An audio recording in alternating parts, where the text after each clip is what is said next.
Everybody's Mike over 518 Mobile RV Repair, getting geared up for another shop season here. Sorry we didn't get as much video as we wanted to this summer and put it out to you, but we are here at the shop. We're ready for winter time. We've got a lot of stuff lined up to show you guys this year, and let's get started.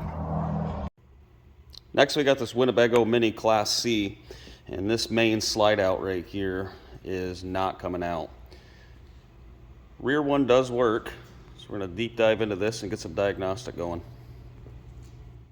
Next up at the shop, we got this 22 Thor Ace Class A motorhome, and this comes in with a laundry list of problems that need to be rectified and looked at. First up on the list is we've got some leaking from the water heater, which is all the way behind this cabinet here on the actual inlet and outlet. So we're going to do some pressure testing and diagnostic on that. Started in this morning on some diagnostic for the water holding tank, which in this Class A actually sits above the floor, and as you can see, it's been leaking for some time, and the structure underneath it, the floor, you can put your finger right through this. So we pulled the tank out to do some water testing to see if it's a tank problem or do we have a plumbing issue coming into or out of that tank. We also have some Lippert electronic jack system that is in lockout mode that we're going to get looking into. Started pulling this apart and going to get some initial readings off from here for the electrical input to see what our voltage is, do some battery testing, and see what else we can get into. This is also in for some generator maintenance. It's got some issues with some trim that's fallen down, some 12-volt plugs that are not working, generator service, and some slide out maintenance as well. So we got a little bit to do on the store. We'll keep checking back in on it and let you know how we're making out.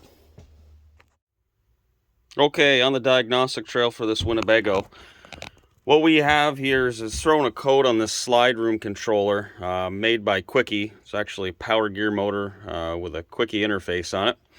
And I'm getting a code for below 10 volts of power. So verified that it is getting less than 10 volts. So we started chasing some wires around, checking things out. And what we've actually come down to is in the power center, we have the solenoid to jump over to help jump start the vehicle in case of an emergency where the vehicle battery is dead. And then we have the solenoid back here that is going to supply power to the coach when you push the on button for the remote battery disconnect. So we're getting, with the coach plugged in, 13.26. Coming out of it, we're only getting 5.7 volts, which trails up to these two relays. These two circuit breakers, one for the front, one for the back. So I have jumped the power to that and have established, but I'm still getting a code out of that. What I have found is that we also have a bad ground. So new solenoid and new ground wire run to this will solve the issue.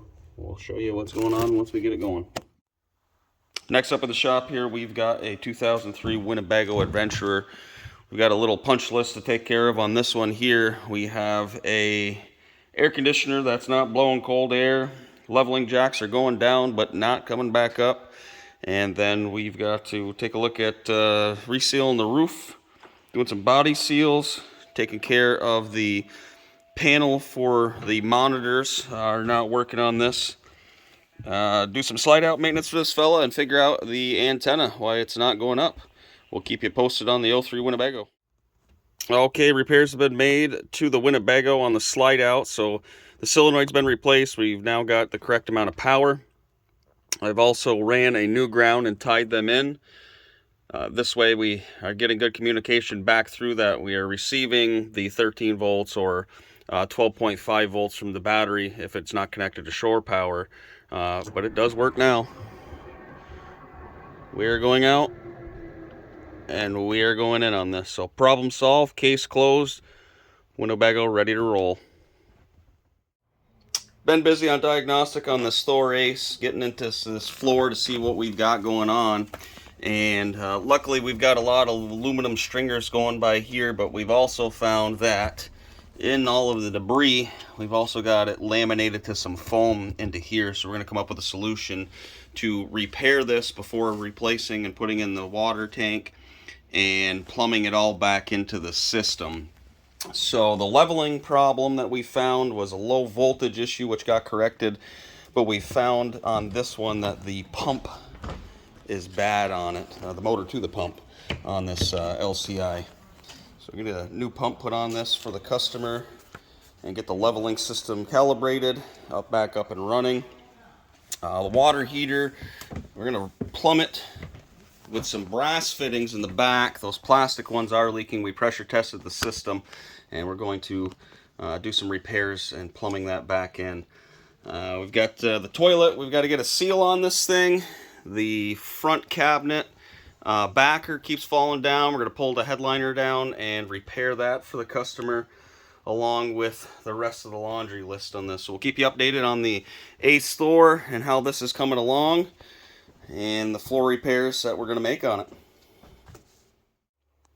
Okay, checking in on this 03 Winnebago, starting some diagnostic on the air conditioner. We do get airflow into the unit, however, we're not getting much of a differential on it. So we pulled the basement air out on this. This is a Coleman Mach basement air, and we have found that the outside fan motor is not working. We've also found that the little bearing right down here is let go, allowing the squirrel cage to just rub up against the housing on that. So we're going to get a new fan motor in here, put a new bearing on here, and we're also going to do some AC maintenance. As you can see, we're pretty well clogged up on this one, so we'll walk you through this once we get some parts in and see if we can get this basement air up and running for this fella. All right, we're getting this Keystone Laredo prepped up for a roof job. Now, this had a leak in a rear wall coming from the roof edge. So the reason this is getting a full roof covering is right here. You can see how soft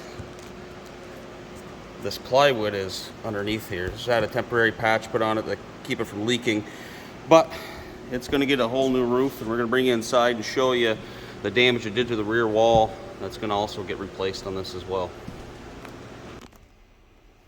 Okay, bringing you inside on this Laredo, you can see right here how bad this wall is. So that's all getting replaced in the rear. We'll keep you posted on that as we continue to go on this Keystone Laredo. That's a wrap for this week at the shop. Got a lot of diagnostic done, getting prepped up on this Keystone right here. Get the roof started next week. That rear wall that needs to be done on the interior, and we'll continue to motor through on what we've got going on. Hope you guys like the content. Please like, subscribe, share with your friends. We'll see you next week.